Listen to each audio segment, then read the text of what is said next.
Bem-vindos ao Underground do Booktube. Comprando com os links aqui embaixo, você ajuda o canal sem pagar mais nada por isso. E vamos pro vídeo. Oi, gente, tava aqui pensando.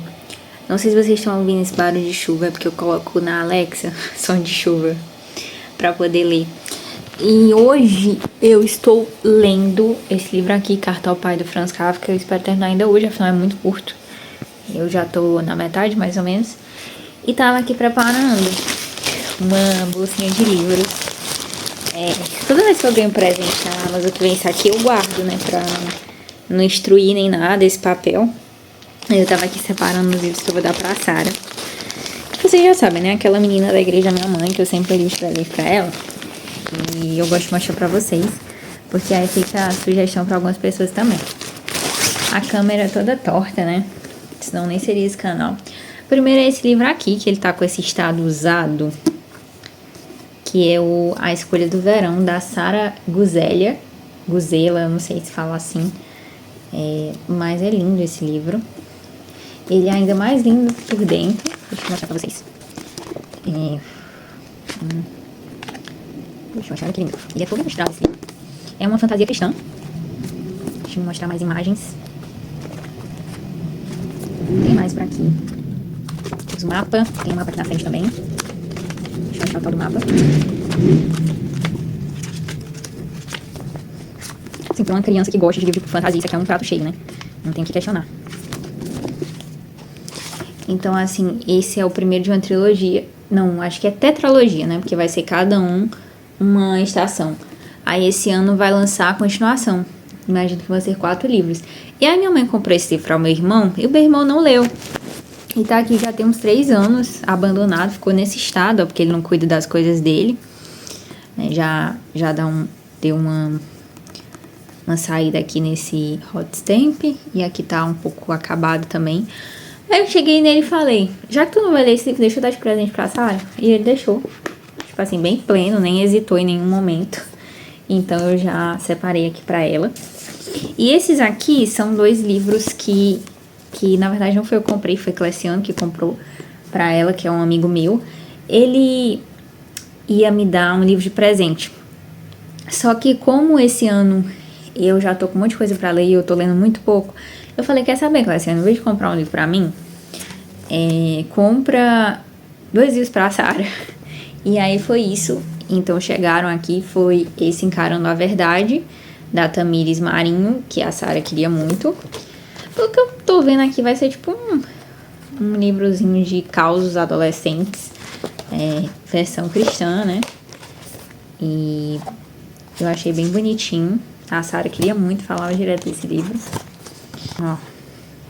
Esse é da Thomas Nelson também, esses 2 livros são da Thomas Nelson, que é o selo da editora cristã da HarperCollins, né?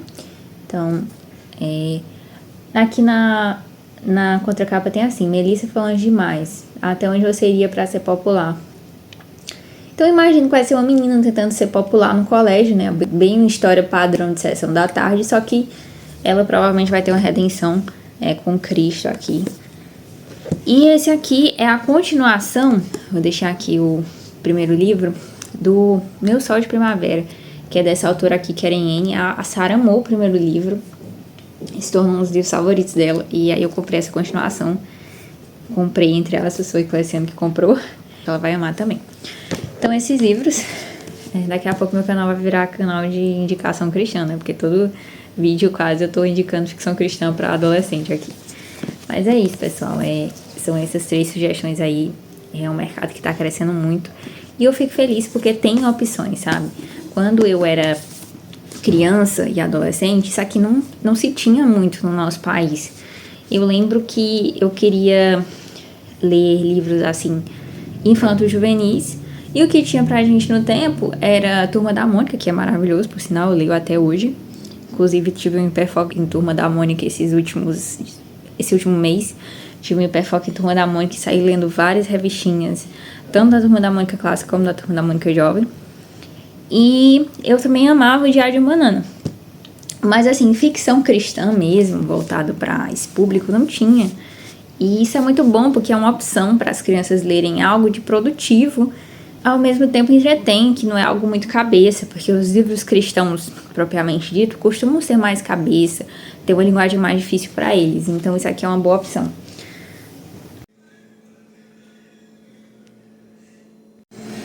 Aqui, como vocês podem ver, ela tem um cheirinho de bala de café.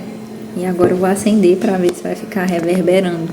Bom, botei aqui pra acender a vela e por enquanto não tô sentindo cheiro de café. Então vou deixar mais um tempinho pra ver se rola.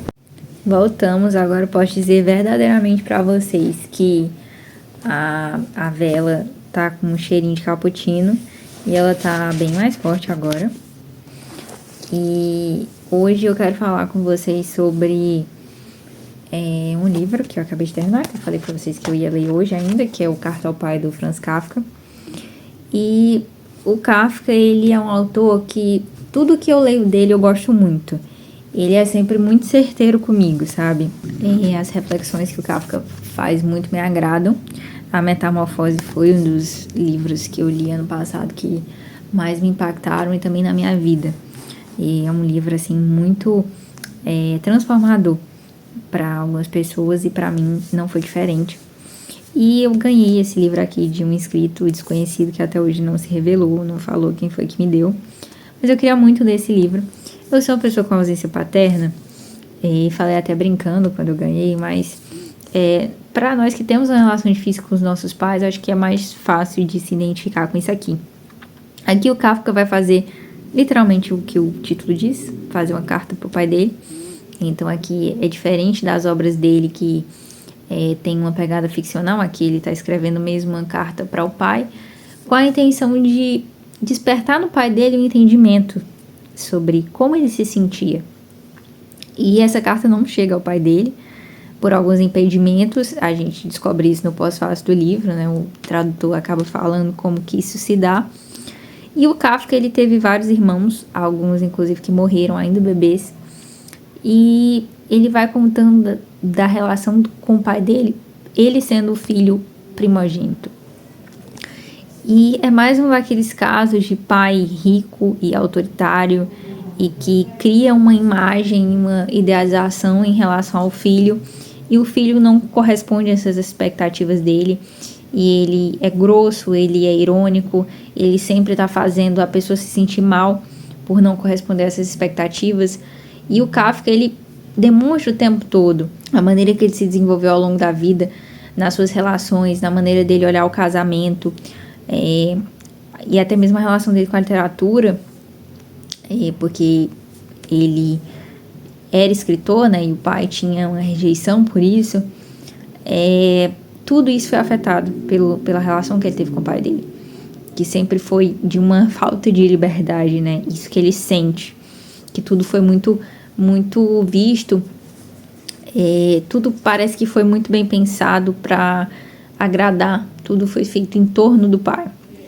Ele conta, né, a relação do pai dele também com os outros irmãos, inclusive com uma irmã, não, acho que é Ula, uma das irmãs dele, que também desagrada o pai, que acaba não sendo uma filhinha perfeita, e ele conta aqui pra nós. E uma das partes que eu destaquei aqui foi que ele fala aqui no final do livro, né? Ele fala aqui na página 52 o seguinte: meus escritos tratavam de você. Neles eu expunha as queixas que não podia fazer no seu peito. Era uma despedida intencionalmente prolongada de você. Só que ela, apesar de imposta por você, corria na direção definida por mim.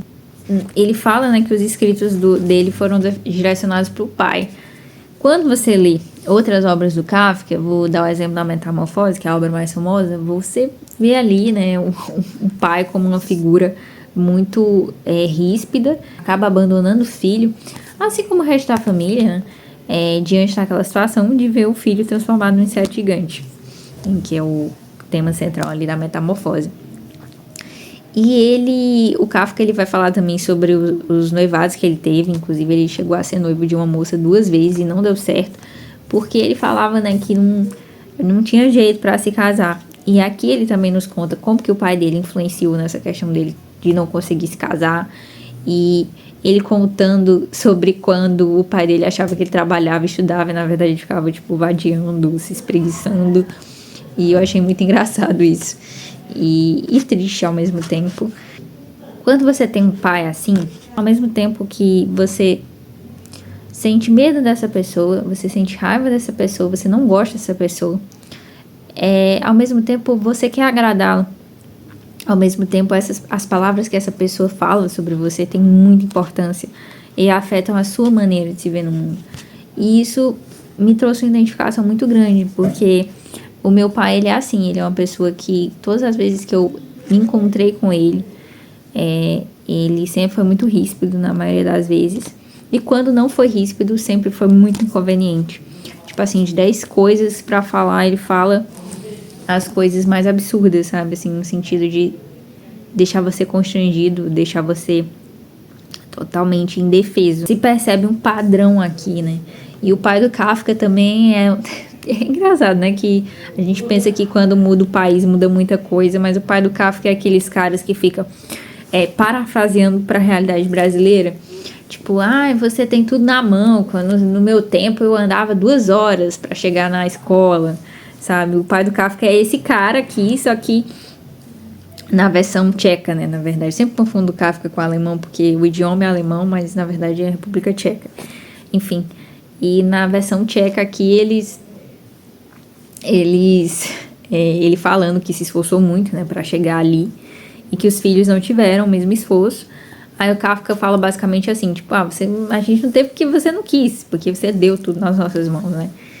Então, é um livro muito bonito, é muito profundo, é uma carta, né, pessoal mesmo, muito identificável para algumas pessoas, mas muito bem escrita, né? O Kafka, ele traz isso, essa escrita boa, essa reflexão sobre o mundo, sobre a existência, sobre as relações familiares, que estão muito presentes lá na Metamorfose e em outras obras dele também aqui.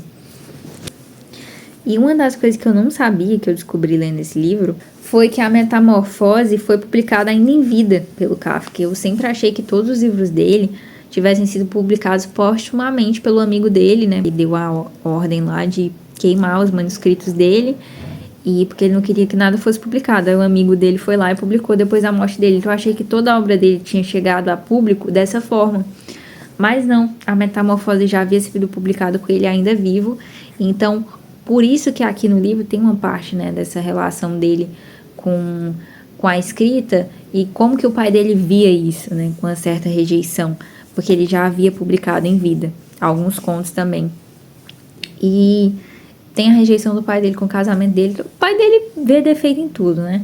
Hoje em dia diriam que isso aqui era narcisismo, né? Porque hoje em dia eu vejo que tudo, assim, quando se trata de paternidade ou maternidade tóxica, as pessoas sempre se referem ao narcisismo, que não necessariamente né? Em alguns casos. Eu tava aqui editando o vídeo e eu percebi que eu esqueci de falar de uma coisa muito importante, que é a questão do pai dele com a religião, né? Com o judaísmo. O Kafka veio de uma família judia, inclusive as irmãs dele foram mortas, né? Na Segunda Guerra, por motivos que vocês sabem, né?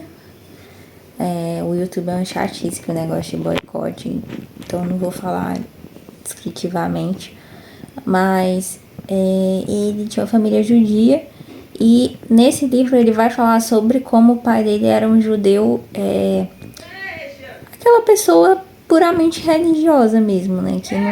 Que vai na igreja, no caso é na sinagoga, né, que chama, e tem uma religião apenas de obras. Ele ia, mas fazia mais aquilo por convenção, por tradicionalismo. Isso acontece muito no nosso país, por exemplo, né? A gente tem um país católico e muitos católicos no nosso país às vezes nem frequentam a igreja ou mesmo não praticam o catolicismo. Mas tem aquilo como um catolicismo nominal, seria isso. Isso é bem comum, na verdade, em qualquer religião que se tenha tradicional em um país. Então você pode pegar, por exemplo, os países nórdicos, que são tradicionalmente protestantes, provavelmente lá vai ter uma grande parte da população que é protestante nominal. Assim como acontece aqui no Brasil com o catolicismo, e no caso da família dele, me parece, né, descrita por ele mesmo uma coisa bem nominal. Mas ainda, pelo menos, eles praticavam algumas coisas. E aí é engraçado que quando o Kafka ele começa a praticar o judaísmo com mais afinco, o pai dele passa a se incomodar com isso também. Tipo, você tá dando mais importância ao judaísmo do que ao trabalho, entendeu? Então, assim, só mostrando que ele realmente não tinha essa devoção. Então, tá aprovado esse livro. Eu gostei bastante. Eu não vou dar nota pra esse livro aqui, não. Eu nem sei que nota eu daria, sinceramente. Quero agradecer a pessoa que me presenteou. Eu gostei muito, eu não tenho muito como errar com Kafka pra mim. E é isso, pessoal. Nossa, tá com um cheirinho bom de cappuccino aqui. A vela tá fazendo um efeito legal. Recomendo, oficialmente. E... agora eu vou ter que voltar a tomar café ainda, porque eu parei, né? Essa vela está me colocando na perdição. Enfim, gente, tchau.